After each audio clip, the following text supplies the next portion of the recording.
চলছে আষাঢ় মাসের শেষ সপ্তাহ।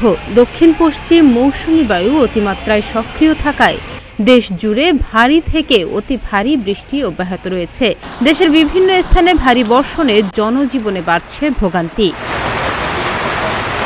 গত শুক্রবার ঢাকায় মাত্র কয়েক ঘন্টার বৃষ্টিতে তলিয়ে যায় ঢাকার বহু এলাকা। ৬ ঘন্টায় ১৩০ মিলিমিটার রেকর্ড বৃষ্টি হয়েছে, যা এবারের বর্ষা মৌসুমের সর্বোচ্চ বৃষ্টিপাত। এরই মধ্যে ফের বৃষ্টিপাতের প্রবণতা বাড়তে পারে বলে জানিয়েছে আবহাওয়া অফিস। অর্থাৎ এবার পুরো জুলাই মাসে রাজধানী সহ সারা দেশে বৃষ্টি হতে পারে। এদিকে গত শুক্রবারের বৃষ্টিতে দুদিনেও কমেনি ভোগান্তি। দেশের বেশ কিছু স্থানেই হয়েছে ভারী বর্ষণ, যা অব্যাহতও রয়েছে। কক্সবাজারের কোথাও কোথাও ভারী বর্ষণের সঙ্গে ঘটছে পাহাড় ধসের মতো ঘটনা।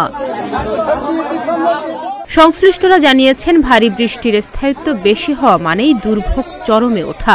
মৌসুমী বায়ু বাংলাদেশের ওপর সক্রিয় এবং উত্তর বঙ্গোপসাগরে প্রবল অবস্থানে রয়েছে, যার প্রভাবে সারা দেশে কয়েকদিন ধরে কোথাও ভারী বৃষ্টি আবার কোথাও হালকা বৃষ্টি হচ্ছে।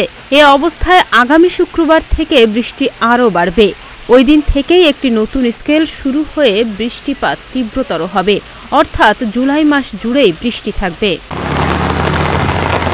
এদিকে আজ রোববার রংপুর, ময়মনসিংহ ও সিলেট বিভাগের কিছু কিছু জায়গায় এবং রাজশাহী, ঢাকা, খুলনা, বরিশাল ও চট্টগ্রাম বিভাগের দু-এক জায়গায় অস্থায়ীভাবে দমকা হাওয়া সহ হালকা থেকে মাঝারি ধরনের বৃষ্টি অথবা বজ্রসহ বৃষ্টি হতে পারে বলে জানিয়েছে আবহাওয়া অধিদপ্তর।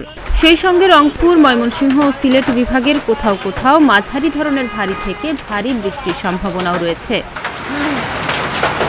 অন্যদিকে আগামী সোমবার রংপুর, ময়মনসিংহ ও সিলেট বিভাগের কিছু কিছু জায়গায় এবং রাজশাহী, ঢাকা, খুলনা, বরিশাল ও চট্টগ্রাম বিভাগের দু-এক জায়গায় অস্থায়ীভাবে দমকা হাওয়া সহ হালকা থেকে মাঝারি ধরনের বৃষ্টি অথবা বজ্রসহ বৃষ্টি হতে পারে।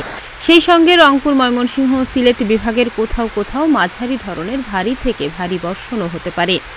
এছাড়া সারা দেশে দিনের তাপমাত্রা সামান্য বৃদ্ধি পেতে পারে এবং রাতের তাপমাত্রা প্রায় অপরিবর্তিত থাকতে পারে। এছাড়া বর্ধিত ৫ দিনের আবহাওয়ার অবস্থায় বলা হয়েছে, এ সময়ের শেষের দিকে বৃষ্টিপাতের প্রবণতাও বৃদ্ধি পেতে পারে।